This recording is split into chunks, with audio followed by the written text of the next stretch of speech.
오늘 읽은 본문의 말씀을 중심으로 해서 기도를 가르쳐 주옵소서라는 제목으로 함께 하나님의 말씀 앞으로 나아가기를 소원합니다. 기도라고 하는 것은 우리가 잘 알고 있습니다만은 우리가 자라왔던 신앙의 전통에 따라서 다소 좀 차이가 있는 것을 보게 됩니다. 어떤 분들은 조용히 묵상하면서 기도를 해야 좀 편안하게 기도를 하십니다. 반면에 다른 또 어떤 분들은 좀 간절히 부르짖어야 좀 기도했구나 싶은 그런 마음이 있으신 분도 계실 것 같습니다. 여러분, 기도란 무엇일까요? 기도는 어떻게 해야 하는 것일까요? 예수님 당시의 유대인들도 기도가 참 익숙했습니다. 공적으로는 안식일마다 회당에 모여서 구약 성경을 읽고는 하나님 앞에 간절히 함께 기도를 했기 때문입니다. 뿐만 아니라 개인적으로는 하루에 3번씩 정해진 시간마다 하나님께 기도를 했습니다. 여러분, 예수님 기도하셨나요? 하지 않으셨나요? 예수님도 기도하셨습니다. 자주 기도하셨습니다. 오늘 본문에도 예수님은 한 곳에서 기도를 하셨더랬습니다. 그 모습을 한 제자가 눈여겨보았습니다. 그런데 기도하시는 예수님을 가만히 보니까 예수님의 모습에서 뭔가 특별한 것이, 다른 것이 느껴졌습니다. 지금까지 기도를 나도 해왔고 기도 어떻게 하는지 잘 알고 있는데, 그런데 예수님께서 기도하신 것을 보니까 뭔가 특별해 보이는 것이 있는 것입니다. 그래서 제자는 예수님에게 그 특별한 기도를 좀 가르쳐달라고 간청을 했습니다. 이미 잘 아시듯이 예수님은 공생의 전반기에 이미 기도에 대해서 교훈을 주신 바가 있습니다.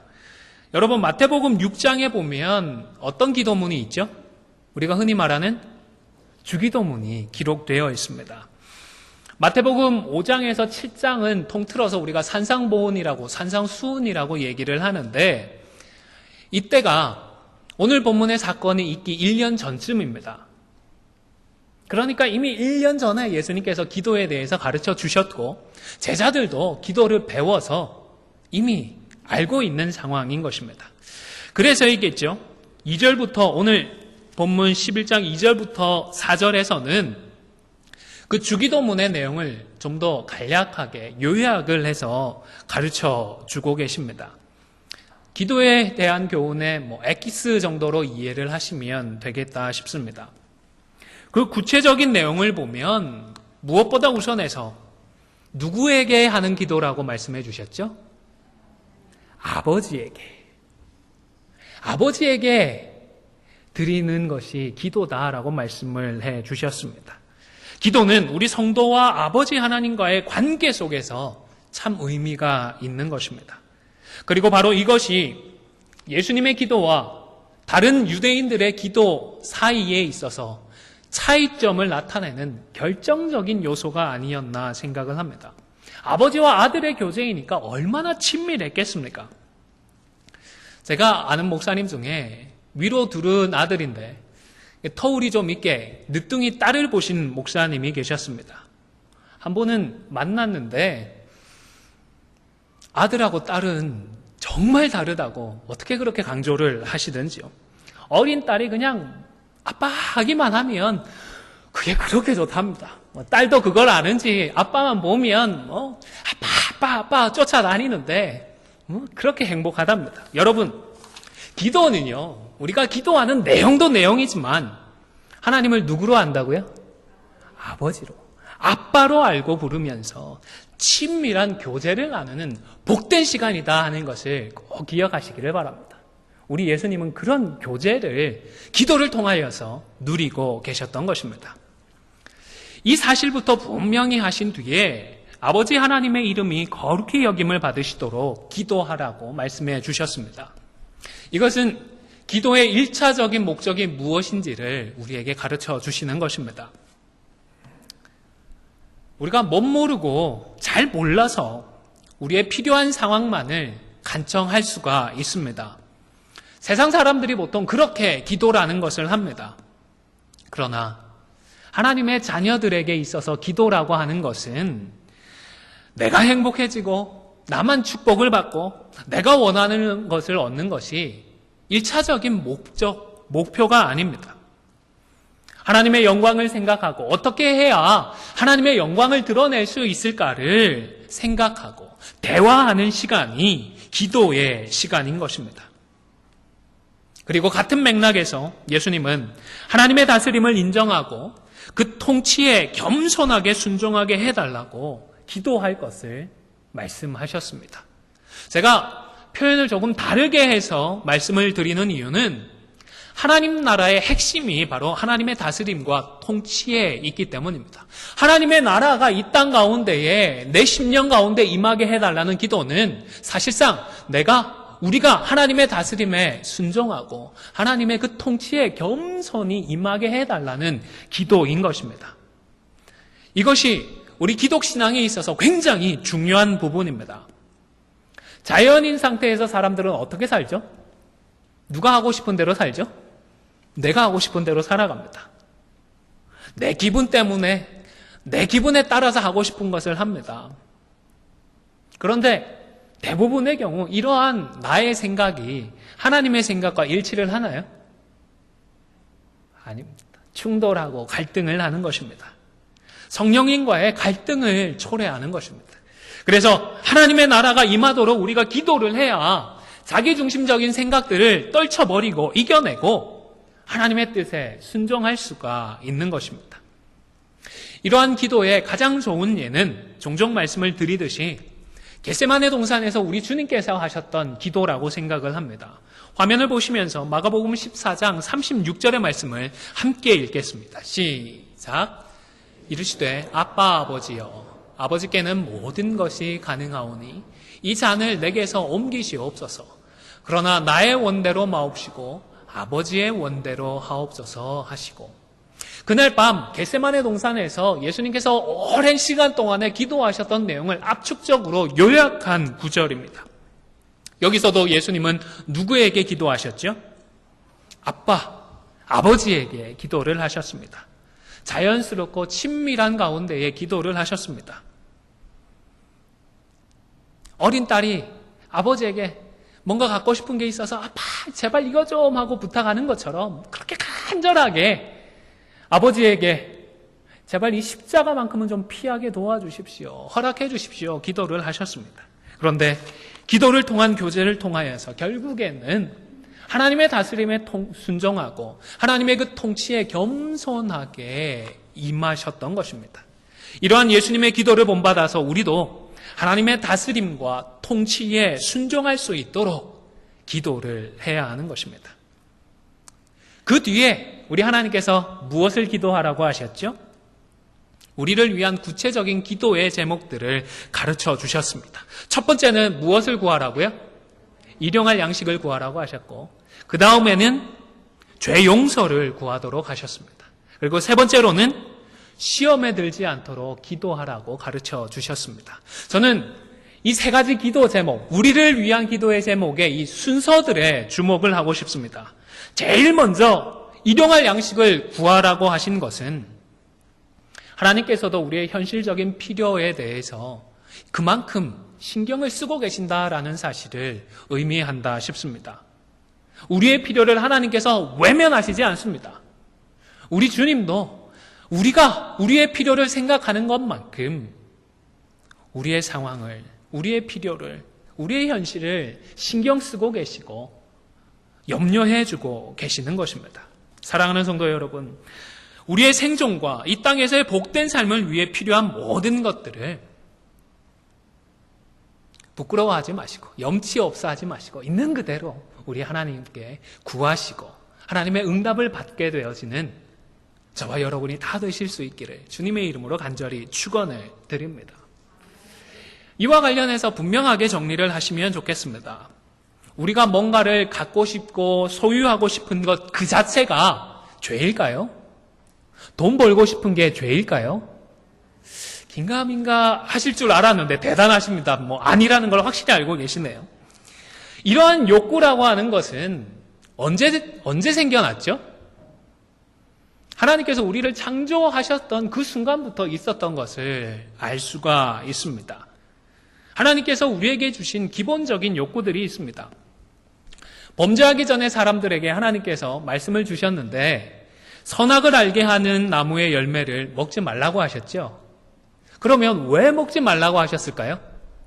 그냥 가만히 놔두면 뭘 할까 봐요?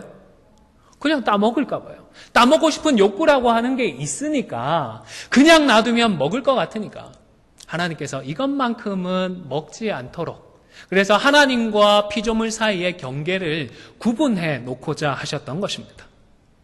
하나님께서 창조하시고 타락하기 이전부터 사람들에게는 기본적인 욕구들이 있었습니다.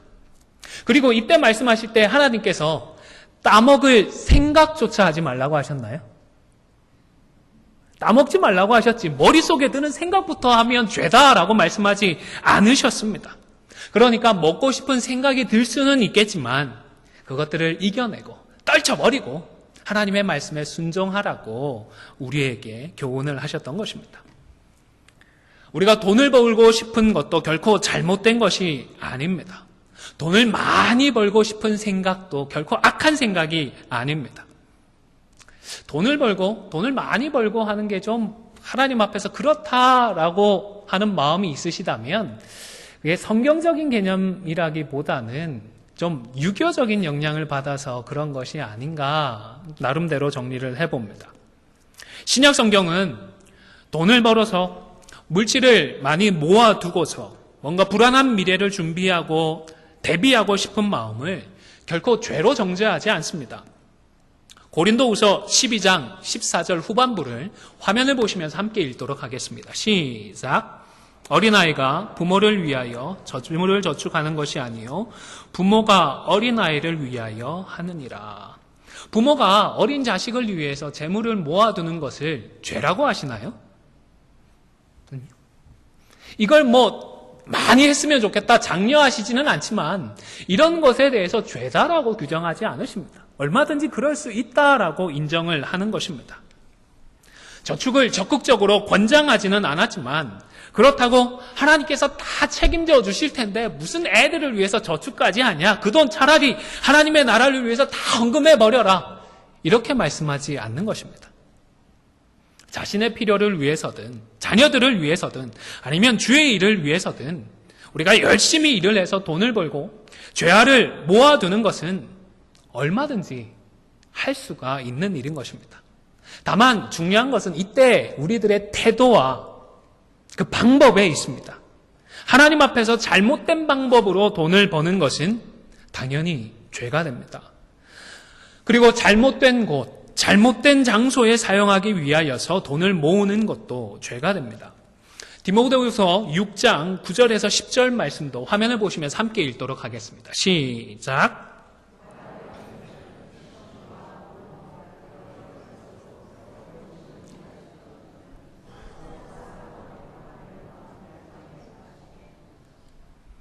돈을 사랑함이 일만 악의 뿌리가 되나니 이것을 탐내는 자들은 미혹을 받아 믿음에서 떠나 많은 근심으로써 자기를 찔렀도다. 9절에서 부하려고 하는 자들은 그냥 우리가 열심히 일을 해서 그 결과로 하나님께서 주시는 것들을 모으고 재물들을 좀 쌓아가려고 하는 그런 정도가 아니라 하나님께서 인정하시는 동기와 목적은 그만 잃어버리고 잘못된 동기와 목적으로 부자가 되려고 하는 그런 사람을 의미합니다. 여러분, 이민생활 오래 하셨지만 이 땅에서 특별히 자본주의 사회에서 하나님의 뜻에 온전히 순종하면서 엄청난 거부가 될 수 있겠던가요? 불가능한 것 같습니다. 다는 아니겠지만 그래도 편법도 동원해야 하고 심지어 불법적인 방법들까지 사용을 해야 어마어마한 그런 부자들이 되지 않나 싶습니다. 따라서 부자가 되는 것이 우선되는 목표라면 결국 이런 시험들에 걸리고 넘어지게 되는 것입니다. 또 동기 자체가 바뀌어서 하나님은 보다 돈을 더 사랑하고 돈의 힘을 사랑해서 돈을 추구한다면 결국 온갖 종류의 악들을 행하고 결국 믿음의 자리까지 저버리게 되기가 쉬운 것입니다. 만몬을 숭배하게 되는 것이죠. 꼭 기억하시기를 바랍니다. 돈은 우리가 열심히 일하고 그 결과로 하나님께서 열매로 우리에게 주시는 것입니다. 그것들을 얼마든지 모으고 선한 일에 사용할 수가 있는 것입니다. 그 다음으로 우리가 놓치지 말아야 할 사실은 우리는 언제나 하나님의 죄 용서가 필요한 존재다라는 사실입니다. 여러분, 우리는 죄를 지을 수밖에 없는 존재다라는 사실을 결국 잊지 말아야 합니다. 의도하지 않지만 죄를 짓습니다. 의도하지 않고 다른 사람들에게 피해와 상처를 줄 때가 있습니다. 심지어는 나쁜 마음을 먹고 의도적으로 다른 사람에 대해서 나쁘게 말하거나 악한 일을 도모하기도 합니다. 그렇기 때문에 기도할 때마다 하나님, 내가 이렇게 약하고 악한 존재입니다. 솔직하게 인정하고 하나님 용서하여 주십시오. 용서를 구하는 기도를 해야 하는 것입니다. 특별히 이 기도의 제목에는 염치가 필요합니다. 나는 남을 용서하지 않으면서 하나님 나만 용서해 주십시오라고 조르지 않도록 조심해야 하는 것입니다. 내가 실수하고 내가 범죄할 수 있는 것처럼 다른 사람도 똑같이 나에게 그럴 수 있다라는 사실을 인정하라는 것입니다. 그래서 예수님은 죄의 용서를 구할 때에 그냥 죄의 용서만 구하지 말고 어떻게 구하라고 하시죠? 다른 사람을 용서하겠습니다. 용서합니다라는 그 고백부터 먼저 하라고 교훈을 하시는 것입니다.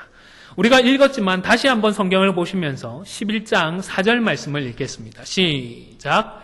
우리가 우리에게 죄 지은 모든 사람을 용서하오니 우리 죄도 사하여 주옵시고. 죄 지은 몇 명을 용서한다고요? 한 명이요? 두 명이요? 모든 사람을 용서하는 고백을 하라고 하셨던 것입니다. 사람의 몸을 입고 이 땅에 계셨던 예수님께서 아버지 하나님과 친밀하게 교제할 수 있었던 가장 중요한 비결 중에 하나가 바로 여기에 있다라고 생각을 합니다. 여러분, 예수님이라고 미워할 사람이 없었나요? 예수님을 태어날 때부터 죽이려고 했던 사람이 있었습니다. 누가 있었죠? 헤롯이 있었습니다. 예수님께서 헤롯을 용서했을까요? 안 했을까요? 용서하셨겠죠. 헤롯을 나를 어렸을 때부터 죽이려고 했는데 이놈 가만히 안 두겠습니다. 하나님 용서하지 마십시오. 이런 마음으로 기도하는데 옆에 있는 제자가 볼 때에 하나님과 그 친밀한 교제를 누리는 그 광경을 과연 목격할 수 있었을까요? 예수님부터가 용서하셨기 때문에 하나님과의 친밀한 교제를 누리실 수가 있었던 것입니다. 그 후에 예수님은 시험에 들지 않도록 기도하라고 하셨습니다. 용서부터 구하고 그 다음에 시험에 들지 말게 기도하라는 이 순서를 한번 생각해 보시기를 바랍니다. 이 말은 우리가 시험에 들지 않는 것보다 시험에 넘어질 가능성이 더 높다라는 것을 인정하신 것이 아닌가 생각을 합니다. 그러니까 먼저 죄의 용서를 구하라고 하셨던 것 아니겠습니까? 여러분, 예수님께서 우리에게 완벽한 순종을 기대하신 것이 아니었습니다. 비록 실수를 하고 넘어지더라도 십자가를 붙들고 다시 일어나서 보혈의 능력으로, 복음의 능력으로 다시 죄와 싸우고 이겨내라고 하시는 것입니다. 뿐만 아니라 서로가 서로에게 완벽할 것을 기대하라고 말씀하시는 것도 아닙니다. 좀 실수하고 넘어지더라도 십자가를 붙들고 일어나서 다시 복음으로 굳게 서기를 기도해주고 함께 소망을 해야 하는 것입니다. 이렇게 기도의 내용에 대해서 교훈을 하신 후에 이제 예수님은 기도의 태도에 대해서 말씀을 하셨습니다. 근데 이 비유는 조금 애매모호한 구석이 있습니다. 친한 관계 때문에는 들어주지 않더라도 간청하면 들어준다, 간청해서 들어준다라는 그런 의미로 설명이 되는 듯하기 때문입니다. 그래서 하나님과의 관계는 엉망이면서 그저 하나님께 간절히 구하기만 하면 하나님께서 다 응답을 해주신다, 이런 식으로 이해하지 말아야 하는 것입니다. 오늘 본문에서 간청하다라고 우리말로 번역된 단어는 뻔뻔스럽다, 염치가 없다, 이런 뜻의 단어입니다. 사람의 인격을 표현하는 단어로는 그렇게 좋은 뉘앙스를 가진 단어는 아닌 것 같습니다. 그런데 앞에서는 분명히 염치 있게 용서하고 그 다음에 용서를 구하라고 하셔놓고 왜 기도의 태도에 와서는 정작 염치 없이 간청을 하라고 말씀을 하시는 것일까요? 이 단어는 그 의미보다도 문맥상의 의미가, 단어 자체의 의미보다도 문맥상의 의미가 더 중요한 것 같습니다. 이 의미는 하나님께 기도할 때에는 확신을 가지고 그리고 분명한 근거까지 가지고 구하라는 의미인 것입니다. 오늘 비유에도 보면 두 사람에게는 분명히 요청을 할 수가 있고 그리고 그 요청에 응할 수밖에 없는 세 가지 요소가 있습니다. 우선 유대 문화에서는 찾아온 손님을 대접하는 것이 굉장히 중요했습니다. 아주 중요한 예의 중에 하나였습니다. 그러니까 지금 부탁하는 기도의 제목이 친구에게 부탁하는 것이 어떤 내용이죠? 나한테 필요한 것이요? 나를 위한 것이요? 아닙니다. 사람이라면 유대 사회에 소속되어서 살아가고 하는 유대인이라면 마땅히 해야 할 일을 그 일을 감당하기 위하여서 부탁하는 일이었던 것입니다. 여러분, 우리가 마땅히 이루어야 할 하나님의 말씀을 붙들고 기도할 때에는 이렇게 간청할 수 있습니다. 이렇게 간청을 해야 하는 것입니다. 또한 앞서 예수님께서 가르쳐 주셨던 그 기도의 제목들을 가지고 기도할 때에는 우리는 이렇게 간청을 할 수가 있고 간청을 해야 하는 것입니다. 하나님께서 그렇게 가르쳐 주셨기 때문입니다. 염치가 필요 없는 그런 상황인 것입니다. 두 번째로 이 두 친구의 관계에는 서로의 관계에 대한 확신이 있었습니다. 물론 8절에 보면 예수님께서 비록 벗됨을 인하여서는 주지 않을 것이라 말씀을 하셨는데 그것을 미루어 보면 아주 친밀한 관계라든지 무슨 부탁을 해도 다 들어줄 수 있는 그런 정도의 좋은 관계는 아니었다라고 생각이 됩니다. 그런데 그렇다고 해서 이 두 사람의 관계의 비유가 하나님과 우리의 관계를 정확하게 표현한 비유는 아닙니다. 왜냐하면 7절 끝이 어떻게 끝나죠? 7절 끝을 보시면 내게 줄 수가 없노라 하겠느냐? 그 말은 준다는 말입니까? 안 준다는 말입니까? 준다는 말입니다. 관계가 별로 안 좋아서 못 준다 그런 말이 아니라 그래도 줄 정도의 관계라는 것입니다. 그리고 8절의 말씀은 설령 이 정도의 관계라도 간청을 하면 들어주게 되는데 하물며 아버지 하나님께 간청을 하면 하나님께서 들어주시지 않겠느냐라고 말씀을 하는 것입니다. 자녀들이 마땅히 구해야 할 것들을 믿음으로 구할 때에 아버지 하나님은 반드시 들어주신다라고 말씀을 하시는 것입니다. 그리고 마지막 세 번째로 이 사람은 지금 찾아가도 늦은 시간이지만 그 집에 가면 뭐가 있다는 것을 확신을 했죠. 떡이 그 집에는 꼭 있다는 사실을 알았던 것입니다. 떡이 없는 사람 집에 찾아가서 떡을 간청할 이유가 있을까요? 떡도 없는데 가서 막 두드리고 달려가면 욕밖에 더 먹겠습니까? 우리는 하나님께 있는 것을 간청해야 하는 것입니다. 그런데 생각을 해보시기를 바랍니다. 하나님 모든 것의 주인이시고 다 창조하셨는데 우리 하나님께 없는 게 있나요? 우리 하나님께 없는 것은 없습니다. 그렇다고 해서 다 구하라는 의미는 아니고 이 구절을 이해함에 있어서 우리가 정욕으로 구할 것을 잘못 구하지 말고 하나님께서 우리에게 주고자 하시는 것을 구해라 라는 의미로 이해를 하시면 되겠습니다. 하나님께서 저와 여러분에게 정말로 주고자 하시는 것을 그것들을 기억하고 하나님께 간청을 하라고 하시는 것입니다. 이제 말씀을 마무리하고자 합니다. 여러분 사실 기도라고 하는 것이 꼭 우리 크리스천들만 하나요? 성경에 보면 우상 숭배자들도 우상에게 기도를 했습니다. 불교에도 보면 기도가 있고 힌두교에도 보면 기도가 있습니다. 심지어 무신론자들도 보면 절박할 때에는 막연하게나마 초월자에게 기도를 하는 것을 종종 보기도 합니다. 우리의 필요를 놓고서 누군가에게 간절히 구하는 것은 누가 가르쳐주지 않아도, 애써 배우지 않더라도 본능적으로 누구나 하는 일인 것 같습니다.